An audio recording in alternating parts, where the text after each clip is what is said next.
Fala, Fala, Felipe. Guilherme. Tudo Tudo bem? certo? Tudo bem, e você? Beleza. Tudo certo? Muita correria aí hoje, bicho?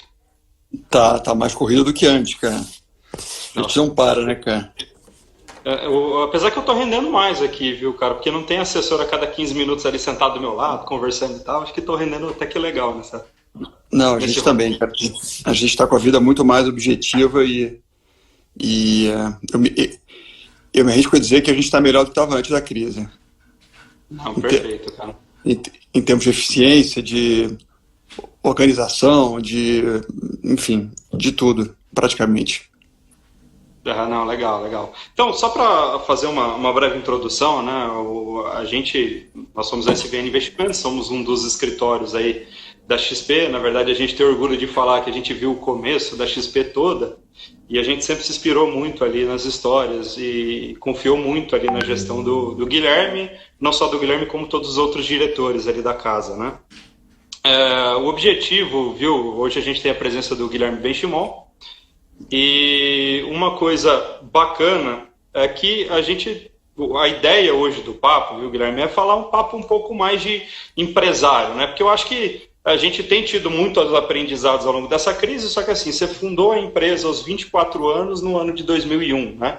Estamos aí no 19º ano da operação XP Investimentos, né? Você tinha 24 anos, montou a empresa, eu, na época, começamos em 2007, né? Eu tinha 19 anos de idade também, né? E são histórias muito parecidas, assim, do ponto de vista de começo, né? Você tinha sido demitido de uma empresa, eu fui demitido de outra também, só que eu ganhei porque na minha eu não ganhava salário, né? Então eu consegui ser demitido pior. E a gente foi formando esse tipo de coisa, né, Guilherme? Me fala uma coisa, cara. Eu fui ao longo da semana pegando várias perguntas ali do pessoal, né? E eu queria que você contasse um pouquinho, né? Como é que está sendo aí o seu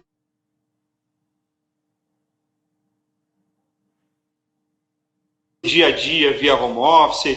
Como é que está sendo aí o teu dia a dia hoje perante a crise, assim?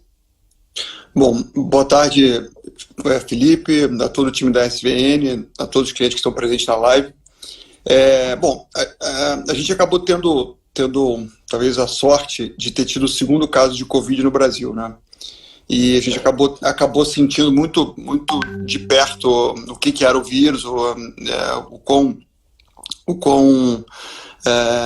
impactante ele seria na economia, e a gente conseguiu, em pouco tempo, colocar a maior parte da empresa em casa. Então, eu diria que ao final da segunda semana, depois do carnaval, a gente já tinha 90% das pessoas em casa. Aparentemente, eu achava que era quase impossível que isso desse certo, né? Porque teve que ser muito rápido, né? Uma coisa é você montar uma contingência interna onde você tem que colocar em casa uma parte da empresa, algumas áreas, etc., mas não a empresa inteira. E ao final de quase um mês da crise, a gente tem 98% literalmente das pessoas em casa. E eu diria que a empresa está funcionando melhor do que antes, né? É o que a gente falou anteriormente, né? A gente acaba tendo um negócio que é diferente do que talvez a maioria das pessoas, né? A gente não precisa estar presente no dia a dia, a gente não abre uma loja, a gente não recebe as pessoas fisicamente, né? Então, hoje em dia a gente consegue ter muito mais reuniões organizadas, são mais precisas, a gente consegue viajar ao Brasil e marcar uma reunião com vocês em Maringá agora, eu consigo falar com Londrina, eu consigo falar com Porto Alegre, com Manaus, enfim, as pessoas elas têm mais tempo sobrando hoje em dia, então eu diria que a gente teve que se adaptar rápido, né? É sempre importante você ser muito humilde do ponto de vista de negócio, né? Você sempre ter certeza de que o que te trouxe até aquele momento não vai ser o que vai te levar até o estágio seguinte. E a gente sentiu que quando o mercado mudou, a gente tinha que mudar muito rapidamente, né? Então a gente fez isso é parte da cultura da empresa. E o sentimento vai atravessar a crise crescendo. O time está mais unido do que nunca. A gente está mais próximo dos clientes do que nunca. E essa crise, como todas as outras, né? A gente sempre entra numa crise achando que o mundo vai acabar, né? E eu já atravessei algumas crises na vida. Nessa não foi diferente. Você começa, você lê 1000 notícias e, enfim, você acha que o mundo vai acabar, e no final ela vai passar, como todas as outras. O que é importante é você manter o seu otimismo, você agir, você não pode congelar no final, né? Você não pode ficar esperando as coisas acontecerem. E se você tem essa postura, e você vai vivendo um dia depois do outro, as coisas vão naturalmente convergindo na direção correta, né?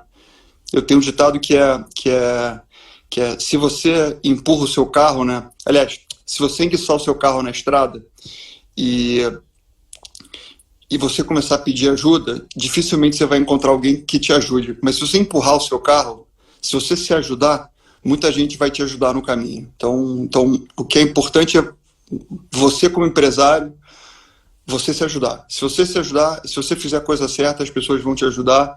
Então esse sempre foi o nosso lema e a gente vai atravessar a crise dessa forma, se ajudando e com isso ajudando nossos clientes. Uhum. Me fala uma coisa, você acredita que, por exemplo, esse home office que hoje a XP está com 98% do caso, né? Você acha que muda alguma coisa da maneira de trabalhar a hora que dá uma acalmada? Né? Do lado da SVN, a gente teve, por exemplo, tinha que vir um gestor para Maringá, para Londrina ou para Curitiba ali para a gente conseguir fazer trazer informação para o cliente, né? Hoje a gente consegue fazer via live de Instagram, grava isso e passa para os clientes também que não puderam assistir no dia, né? O que muda isso no dia a dia da XP? Felipe, eu não tenho dúvida. Assim, a gente tem na XP, entre Brasil e mundo, são quase 25 mil metros quadrados, né? E já está evidente que no caso nosso a gente consegue ficar uma boa parte do tempo em casa sem perder performance, né? E quando você consegue ter esse tipo de dinâmica, você consegue ganhar tempo, você economiza despesas. Então, assim, eu me arrisco a dizer que a gente conseguiria sobreviver nos próximos meses, talvez com um terço do espaço físico. Seria quase como se cada pessoa ficasse um dia e meio em casa por semana. Então, assim, acho que isso é bem razoável e eu consigo ver uma tendência clara de pessoas morando mais longe de centros urbanos, ficando mais afastada, tendo mais qualidade de vida, ficando menos tempo no trânsito. Enfim, esse tipo de coisa eu diria que é uma tendência bastante certa, né? E só foi possível porque a gente foi obrigado a experimentar esse caminho novo, né? Uhum. Teve que fazer, né? Foi imposto para nós a gente fazer isso, né? Ao longo da vida tua de empreendedor, acredito que muita coisa também foi imposta, né? Porque a gente você fala muito uma frase, né? Que, poxa, tudo que acontece no mundo aí tem que ser culpa nossa porque é a gente que a gente pode mudar, né? Eu acho que, nessa trajetória aí de vocês, a gente sempre viu vocês muito preocupados em conseguir construir uma cultura de qualidade muito grande, né? Vocês têm até os 3 lemas ali, né? Os 3 itens ali da cultura de vocês, né? E a gente vê no dia a dia nosso que é realidade esse fato de, poxa, eu estava até conversando com o pessoal da minha empresa, cultura. O que é cultura, cara? Não adianta a gente pegar lá e colocar 3 coisas que nós não somos na parede, né? Cultura é o que a gente é, né? Me fala um pouquinho mais em relação a isso, né? Porque espírito empreendedor, humildade, essas coisas que vocês pregam no dia a dia, né? Eu gostaria de saber um pouquinho o que vocês estão usando da cultura agora, nesse momento. Olha, assim, a cultura é a forma como você atinge os seus objetivos, né? É assim que eu defino cultura, né? Então você tem lá as suas metas de longo prazo, você pode atingir elas de N maneiras, e a cultura é o seu jeito, né? É aquilo que você é na sua essência. E aí, com o tempo, você vai deixando isso claro, você vai querendo que cada vez mais as pessoas acreditem nesse teu jeito de ser, e cada vez mais aquilo vai ser escrito na parede, isso começa a ser escrito em pedra, e aquele comportamento começa a ser um comportamento que rege a companhia, né? Então, assim, eu não tenho dúvida que a coisa mais importante que uma empresa tem é a cultura dela. Assim, eu sempre digo internamente que eu não sei o que vai ser da empresa daqui a 10 anos. Acho que ninguém sabe, na verdade. Mas eu tenho certeza que se eu mantiver a cultura da empresa intacta e que os líderes da companhia que estejam à frente dela sigam à risca a cultura que nos fez chegar até aqui hoje, a gente lá na frente vai conseguir lidar bem com o cenário macroeconômico, com os novos competidores e assim por diante. A gente na empresa tem um tripé chamado sonho grande, mente aberta e espírito empreendedor. Ou seja, a gente quer trabalhar com pessoas que acreditem em sonhos impossíveis e que os tornem possíveis, que consigam linkar o presente com o futuro. A gente quer pessoas que tenham mente aberta, ou seja, pessoas que sejam muito, muito humildes e que aceitem mudar de opinião rápido. E por fim, a gente quer pessoas que tenham espírito empreendedor, ou seja, pessoas que não reclamem, mas ao encontrar algo de errado, elas vão lá e encontram a solução. Então, essa é a nossa cultura. Então, a gente quer que as pessoas atinjam as suas metas quantitativas impossíveis dessa forma. E no final, assim, óbvio que nós, entre sócios, a gente briga, a gente discute, a gente cai no tapa às vezes, no bom sentido, né? Mas a cultura é sempre essa. E no final, a gente não trabalha com ninguém que não tolera esse comportamento, né? Então, isso vai fazendo com que você vai ter uma cultura muito homogênea, né? É quase como um país, né? A gente vai nos Estados Unidos, a cultura do empreendedorismo. A gente vai no Japão, a cultura da honra. A gente vai na Alemanha, da organização. Então, assim como em países, a gente imagina as empresas, então é a missão dos empreendedores, dos líderes, dos donos das empresas montarem uma cultura muito forte, porque é isso que no final faz a união e no final é isso que faz a diferença, né? Acaba virando quase um time de pessoas, num bom sentido, fanáticas, obstinadas, que não tem limite, né? São quase imparáveis, né? Então, é assim que eu defino cultura. Eu acho que a questão do sonho grande, né? Poxa, você ter montado 19 anos atrás uma empresa aos 23, 24 anos de idade ali e hoje, né, ser uma empresa que tem mais ou menos uns 400 bilhões de custódia, consegue brigar bem contra os grandes bancos, né? Deu aí 1 bilhão. Eu até estava conversando com um cliente esses dias, né? O cara falou, mas qual que é a segurança da XP? Eu falei, cara, XP é a coisa mais segura que você pode ter hoje, né? Porque você pensa assim, você tem 1,8 bi de faturamento, 1 bi de lucro e 7 bi de caixa, cara, olha o tamanho da segurança que você tem em relação a isso, né? Zero empréstimo, né? Eu acho que essa parte financeira também, né, é algo que todo mundo me pergunta em relação a isso, né? Se você pudesse falar um pouquinho também como você se preparou, porque o jeito que você está encarando a crise de 2008, eu li o livro, né, o Na Raça, está totalmente diferente da agora, de 2019, né? Você está muito mais preparado ali como empresa, né? Eu comecei a empresa literalmente do zero, né? Ou seja, eu fui demitido lá atrás e comecei numa salinha pequenininha em Porto Alegre e a coisa foi crescendo aos pouquinhos. Eu só fui ter sócio em 2010 e a gente comprou a corretora em 2007, na verdade, né? E eu me lembro que na crise em 2008 a gente tinha muito pouco dinheiro na época e ali, de fato, a crise foi muito mais difícil porque a gente teve que ser muito mais radical nas coisas, né? O combustível do empresário, o oxigênio dele acaba sendo caixa, né? Se você não tem muito caixa, você não se concentra tanto no longo prazo, você se preocupa muito mais com o curto prazo e ali a gente foi obrigado a ser muito mais radical nas decisões, né? A gente teve que cortar pessoas e, enfim, assim por diante. Assim, hoje em dia o cenário nosso ele é bem diferente, né? A gente tem mais de 7 bi de caixa próprio, a gente é listado na Bolsa Americana, enfim, a gente tem N sócios, a gente ano passado fez mais de 1 bilhão de lucro líquido, a empresa ela é extremamente saudável e no fundo a gente sempre foi muito conservador nas ações, assim, a gente sempre acreditou que a coisa mais importante que tem de fato é você ter um caixa muito sólido e você construir um negócio que permita que você possa trafegar em qualquer tipo de cenário macroeconômico. Então a companhia segue crescendo e a gente segue super otimista. A gente não é uma empresa que tem alavancagem, a gente não é um banco que dá crédito, a gente não tem nada disso, a gente simplesmente intermedia operações ajudando que o cliente compre aquilo que ele precisa. Então, mesmo que por acaso acontecesse algum tipo de crise, basta a gente ajustar a nossa despesa, que a gente consegue naturalmente equilibrar com a receita e a vida segue normalmente, né? Então, essa é a principal diferença. E, Guilherme, você falou de caixa, das captações até que foram feitas ali, acho isso importante, cara. Agora, como empreendedor mesmo, né, cara?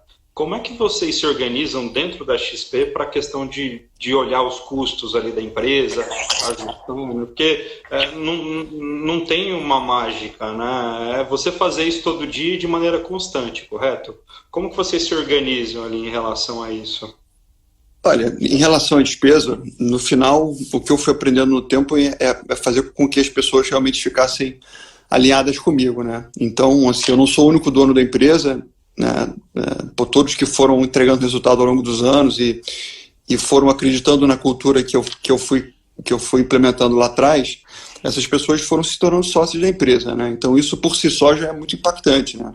Se uma coisa é a pessoa ser o seu funcionário, o seu executivo, quando isso acontece, a pessoa está muito mais alinhada com o salário dela. E outra coisa é quando ela vira sua sócia de verdade, ela está alinhada com você a longo prazo. E por conta disso, ela sente as suas dores, né? E por sentir as suas dores, naturalmente, ela tem que se preocupar não só com receita, mas com despesa, com qualidade, com longo prazo. E assim por diante. Então, eu diria que isso é a coisa mais importante que tem. Isso é o Pareto. Mas obviamente que a gente tem várias dinâmicas, a gente tem vários comitês de despesas, a gente tem vários encontros mensais onde a gente aprofunda em cada item importante da companhia, e essa dinâmica feita mensalmente, isso vai ajudando a gente a encontrar oportunidades, e com isso a gente vai sempre sendo o mais eficiente possível, né? Então, acaba sendo uma coisa um pouco chata, eu diria, né? Assim, ser empreendedor não é... Muita gente acha que é o tempo inteiro divertido, não é, né? Assim, tem muita coisa que é persistência, que é disciplina, ou seja, você olhar os mesmos indicadores semanalmente, querendo encontrar, às vezes, aquele milhozinho que está fora do lugar, e é esse esforço que, colocado a longo prazo, ao longo de vários anos, é que vai fazendo a diferença, né? Então, assim, nada acontece muito exponencial no curto prazo, né? É esse exercício contínuo ao longo dos anos, que vai te trazendo margem, eficiência, que vai fazendo as pessoas entenderem a importância dessa eficiência, e assim por diante. Então é o dia a dia mesmo, né? Aquele dia após dia que a gente vai construindo ali uma grande empresa, né? Uma das coisas que me chama muita atenção, né, Guilherme, eu conheço você há pelo menos uns 13 anos, né? E acho que você sempre foi uma fonte de inspiração para nós, e eu vi que você teve que se reconstruir várias vezes, assim, né? Por exemplo, num começo, quando eu te conheci, você era um cara que não aparecia tanto no mercado, né? Quando a gente tinha expert ali, né? Você quase nunca falava, né? E ao longo do tempo a gente foi colocando lá Murilo Benício de garoto propaganda, depois Luciano Huck, né?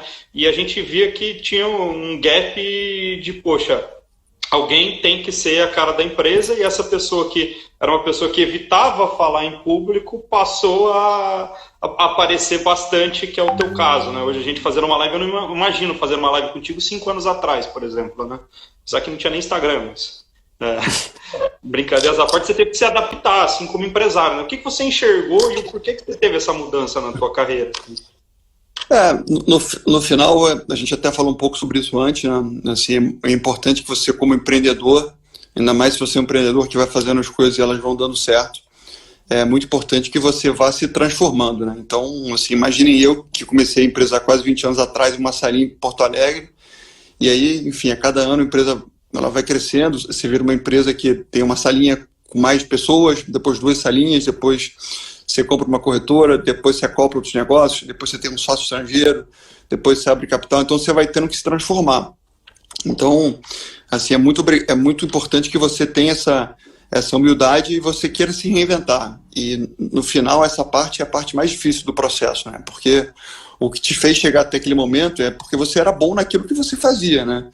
Mas, infelizmente, o que vai te levar no estágio seguinte é uma outra habilidade que você não tem ainda, né? Então, você vai ter que aprender. Então, isso é muita humildade. E, então, assim, eu tenho essa consciência e, assim, eu sempre fui uma pessoa tímida, sou até hoje, mas eu tive que ir aprendendo a lidar com isso, porque, enfim, eu sabia que era importante, né? Então, até aquele momento lá,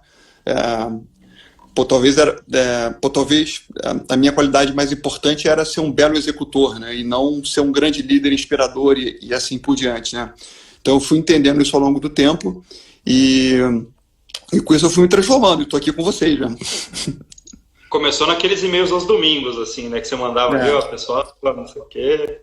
né? Eu acho que ele sempre ajudou bastante, sempre norteou bastante a gente, né?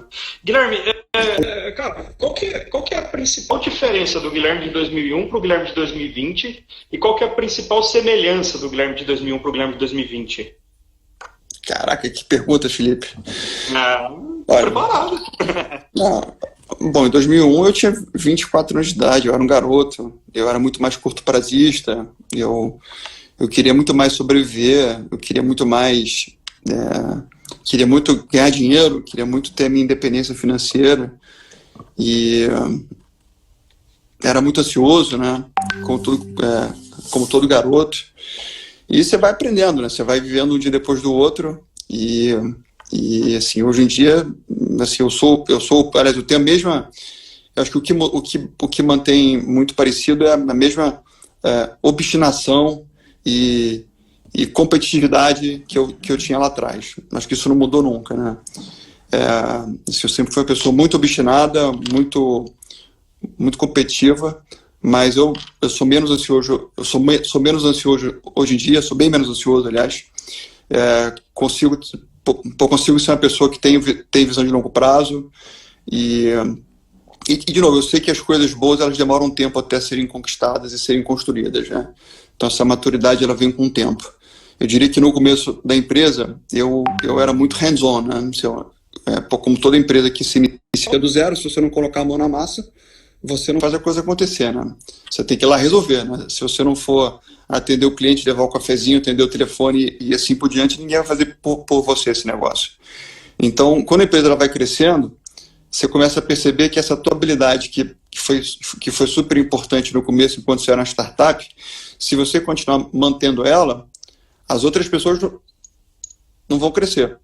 E essa foi a parte mais difícil dessa mudança, que é você aprender a delegar, aprender a confiar nas pessoas, aprender a colocar as pessoas certas na posição certas, aprender que outras pessoas fazem coisas melhores do que você, muitas vezes.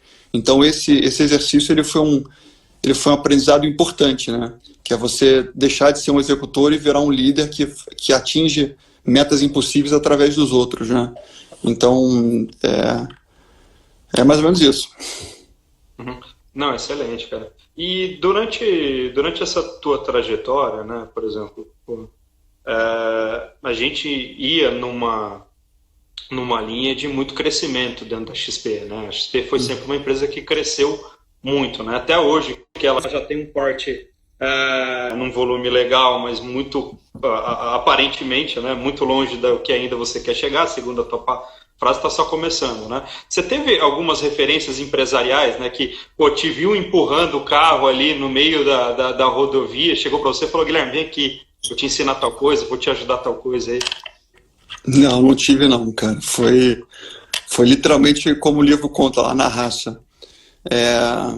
Assim, meu pai é médico, assim, minha mãe é artista plástica, então seguir uma carreira empreendedora sempre foi algo muito inusitado, assim. Meu pai queria que eu fizesse MBA, que eu entrasse numa multinacional, então assim, eu nunca tive nenhuma referência empreendedora dentro de casa, e eu comecei a empreender porque eu queria ter controle sobre a minha vida, né? E assim, eu diria que a minha referência como pessoa na vida é meu pai, naturalmente, e o Senna. Então o Senna foi sempre a minha grande inspiração pela competitividade que ele tinha, por fazer as vitórias impossíveis que ele tinha, porque ele fazia na época. Então, assim, na época que ele faleceu, eu era um garoto, adolescente ainda, mas aquilo acabou sendo muita inspiração.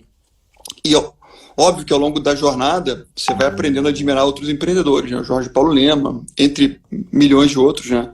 Você vai entendendo um pouco mais sobre a trajetória dele, você vai tentando aprender com os erros que eles tiveram, né? Então, mas no fundo, assim, minha grande inspiração sempre foi o Senna, porque eu acho que as vitórias que ele fazia, a habilidade que ele tinha de correr na chuva, sempre com um carro pior, sempre com menos motor, sempre inspirando o Brasil, aquilo sempre mexeu muito comigo. Na adversidade, né? Sempre a adversidade, sempre.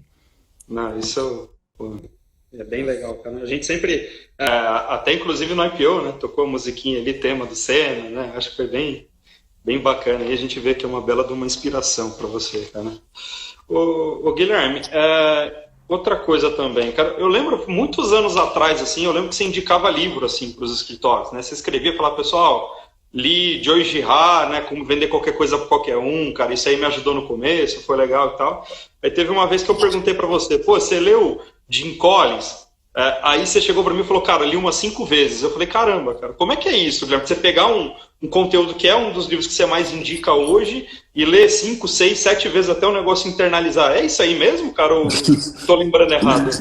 Não, é isso mesmo, cara. Tem alguns livros que eu li na vida algumas dezenas de vezes e já rabisquei o livro, assim, uma série deles. Assim, Jim Collins é apenas um deles. Pô, quando eu encontro algo que eu sinto que faz muita diferença e que é muito coerente e que tem uma melhor prática ali que eu ainda não tinha aprendido, eu leio incessantemente até que aquilo incorpore na vida mesmo. Então, assim, é bastante comum isso na minha rotina. Tem uns 3, 4 livros assim, que eu já li mais de 10 vezes, sem exagero. É muito legal, né, cara? Porque, por exemplo, eu acho que nós somos o nosso maior inimigo, né? Eu acho que a gente... Não, o nosso maior inimigo é sempre a gente mesmo, né? E eu vejo que você é um cara que... Sempre quando me perguntam assim, né? Porque o Guilherme acabou sendo um cara muito, muito famoso, muito na mídia, né? E as pessoas querem saber um pouquinho, né? E a galera, pô, Maringá, cliente, sabe que a gente está há muitos anos com você, né? Me pergunto, cara, como é que é o dia a dia do Guilherme? Eu falei, cara, Guilherme é um cara muito simples, Guilherme é um cara muito tranquilo, muito direto, só que ele tem um negócio que é diferente. Se ele fala o seguinte, olha, a gente tem que fazer 50 ligações dia para ter o sucesso, ele é o cara que vai fazer as 50 ligações. A gente precisa correr 100 quilômetros, ele é o cara que vai correr os 100 quilômetros. Ele vai precisar ler 10 vezes esse livro do Jim Collins em 3 semanas. Ele vai ler esse livro do Jim Collins. Você sempre foi assim ou você foi ganhando esse tipo de coisa ao longo do tempo? Bom, querem saber aqui sobre os livros, né? Os livros, Organizações Exponenciais, do Salim Ismail, Empresas Feitas para Vencer, do Jim Collins, e Para Durar, são 2 livros deles. E tem um quarto livro que foi talvez o que eu mais li na minha vida, que não é um livro de business, mas é um livro que me inspira muito, que é um livro chamado Endurance, que é um livro que trata sobre a maior aventura que um homem já fez na vida, né? Que é a história daquele Shackleton, que é aquele inglês que vai tentar chegar no Polo Sul, isso há mais de 100 anos atrás, e ele vai de barco a vela até lá, e no final ele leva no barco galinha, leva vaca, leva cavalo, e assim por diante, até porque você não podia levar alimento congelado, não tinha isso na época, né?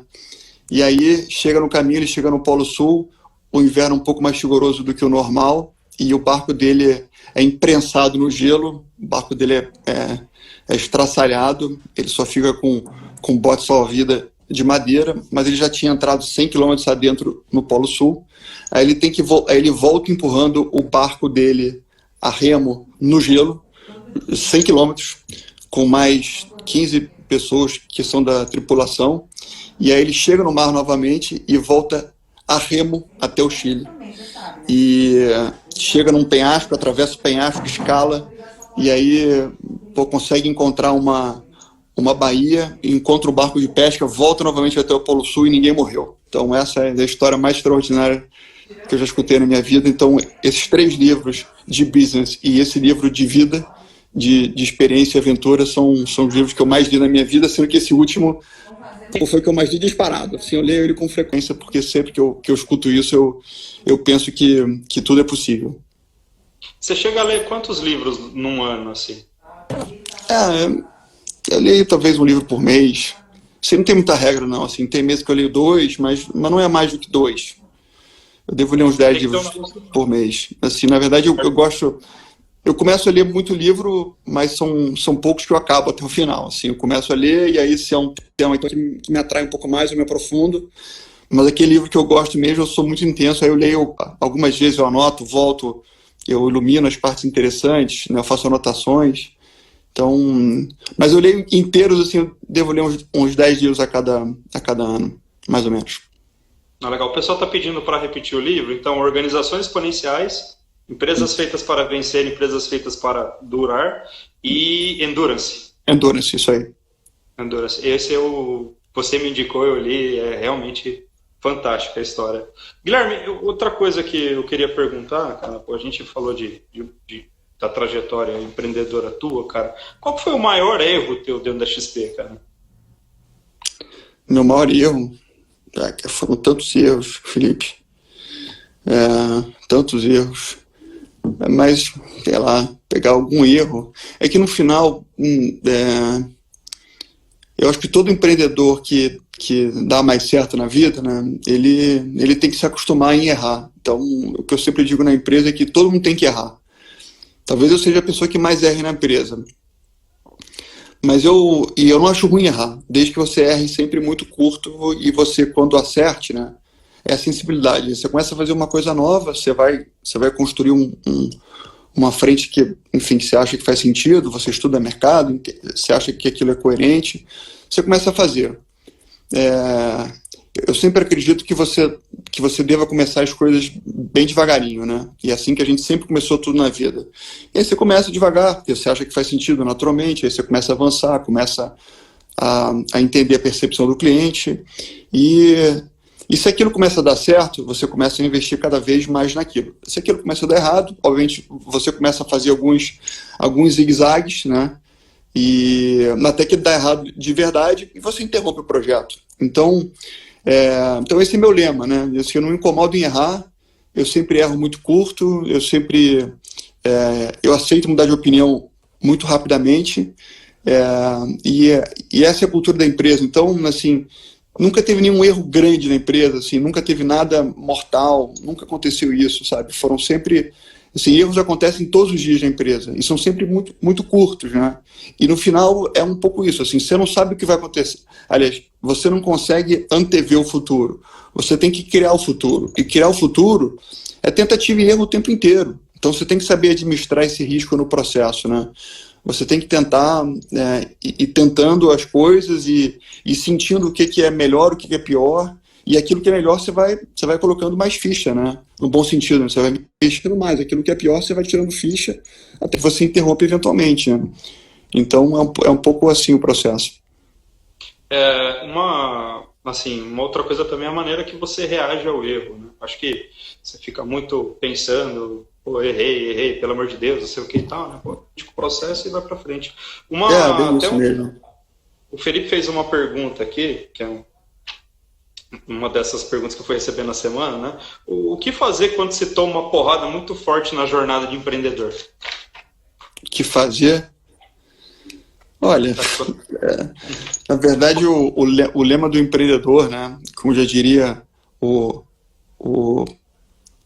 Rocky Balboa, né, que é até um pouco clichê levantar o nome dele aqui agora, mas na vida não ganha quem mais bate, né, na vida ganha quem continua, quem consegue apanhar, cair no chão e seguir levantando, né, então isso é a vida do empreendedor, né.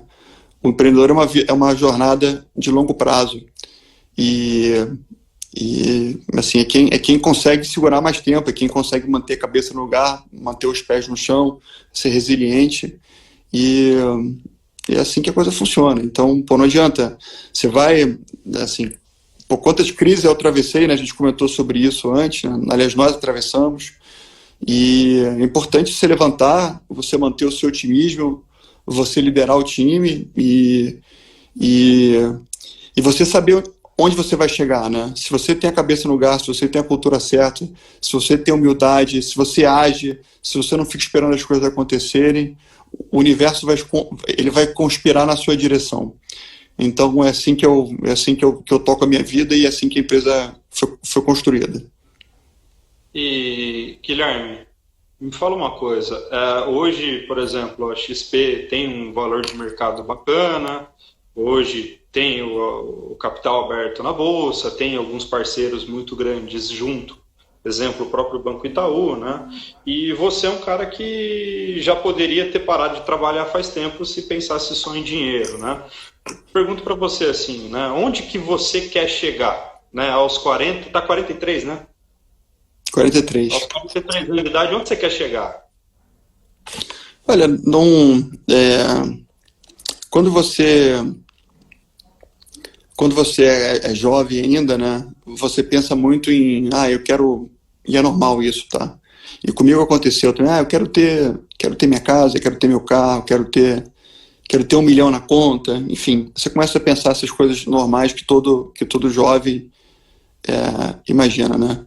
E aí você vai tocando a tua vida, você vai conquistando as coisas e se você vai conquistando as coisas e você vai trilhando a sua jornada e você vai entendendo que você tem uma missão na sua vida e você vai incorporando cada vez mais esse espírito e você vai sentindo que aquilo não é mais um trabalho, aquilo é a sua vida, né?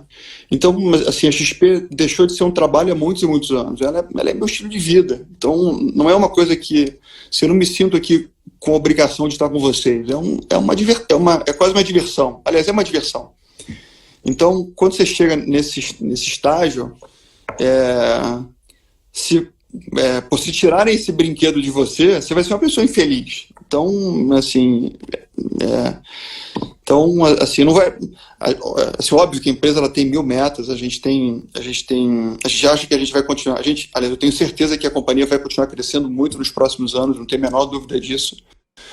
E o projeto não parar. Então a gente sempre foi setando metas cada vez mais audaciosas, a gente sempre foi atingindo elas e esse processo não para nunca. Você vai sempre botando a barra mais alta, você vai sempre criando uma nova missão e com isso você vai se mantendo vivo, né? Porque no fundo é isso. Você imagina que você tem a tua vida como empreendedor, seja aonde for, imagina que você vai, isso aqui é o teu máximo. Você vai ficar frustrado com isso, né? Então, eu diria que o barato da vida não é você chegar a lugar nenhum, né? É você trilhar a jornada e você querer sempre mais no bom sentido, né? E se você faz isso por ser uma pessoa consciente, ajudando quem está ao seu redor, ajudando a comunidade, ajudando a sociedade, isso tudo vira uma corrente do bem, né? Uhum. Não, isso é muito legal, cara. E uma coisa que você fez ao longo da tua carreira também, né, é que, por exemplo, no começo de tudo, né, você tinha os escritórios da XP, eu tinha a carteira assinada, por exemplo, da XP, né, eu era um funcionário da XP. Ao longo do tempo, os escritórios que eram as filiais da XP na época, né, a gente passou num processo de deixar de ser funcionário para ser empresário. E ao longo do tempo, hoje, são mais ou menos umas 650 operações no Brasil, né? E todos empresários focados em fazer um negócio legal, construir um negócio de valor e por aí vai, né? Sobre a carreira de agente autônomo, como é que você vê ela, por exemplo, daqui a 5 anos, 10 anos? Olha, assim, eu já digo isso há muito tempo, né? Eu acho que é a profissão que mais vai crescer nos próximos anos, né? O brasileiro, ele nunca teve que aprender a lidar com dinheiro, acima de tudo porque o Brasil sempre foi um país que teve juros muito altos já. A concentração bancária no Brasil ainda é brutal, né? Mais ou menos 90% do que se investe no Brasil ainda dentro dos bancos já. E com o CDI muito alto, né? Desde 94, por nos últimos 26 anos, os juros do país foram de mais de 13% ao mês, ao ano. Então isso faz com que as pessoas naturalmente deixem o dinheiro aplicado em algum título público do governo, um CDB de banco e assim por diante.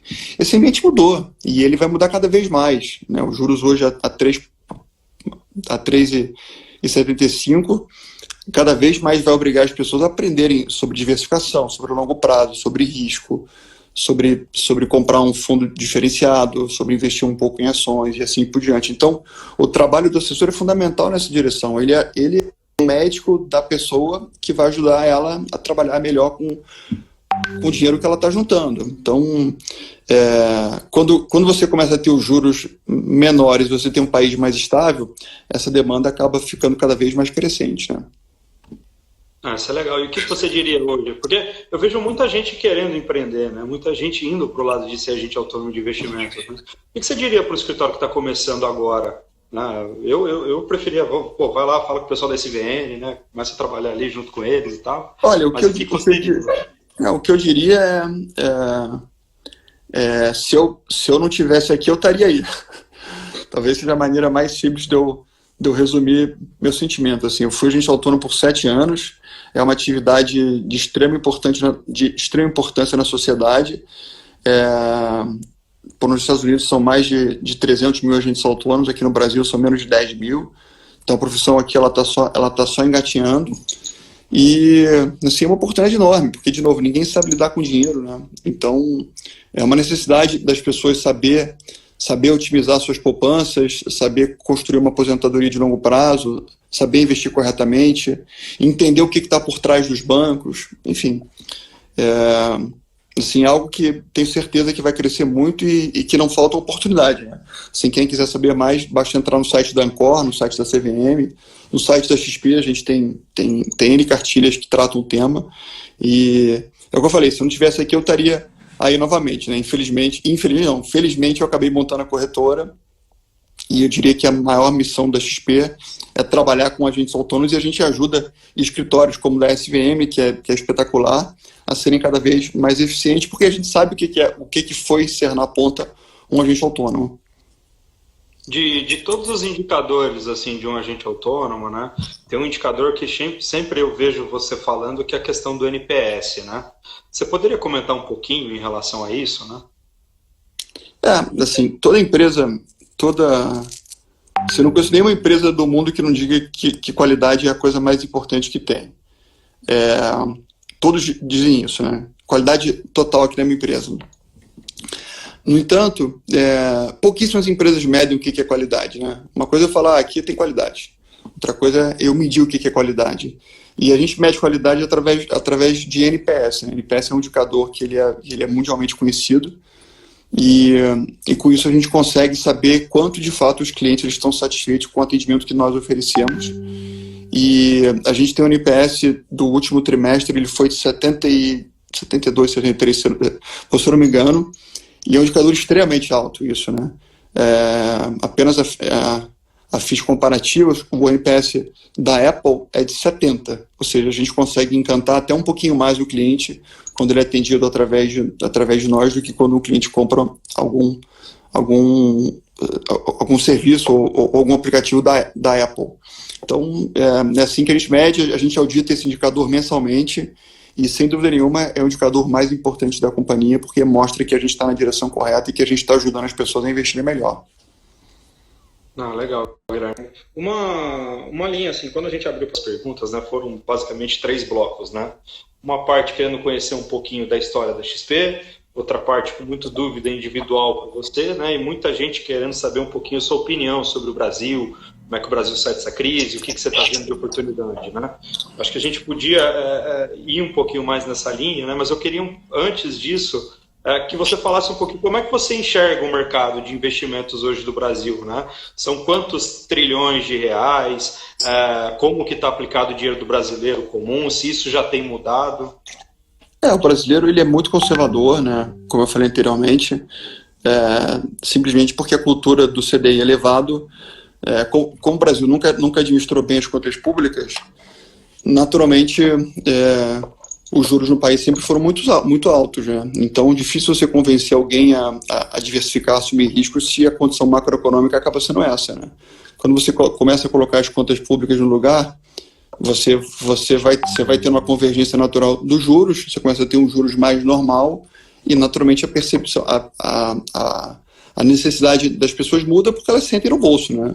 Uma coisa é você ter 1 milhão com CDI a 14, outra coisa é você ter 1 milhão com CDI a 3,75, é uma outra coisa. Então isso obriga as pessoas a assumirem mais risco, né? Então esse ambiente ele só está começando a mudar agora.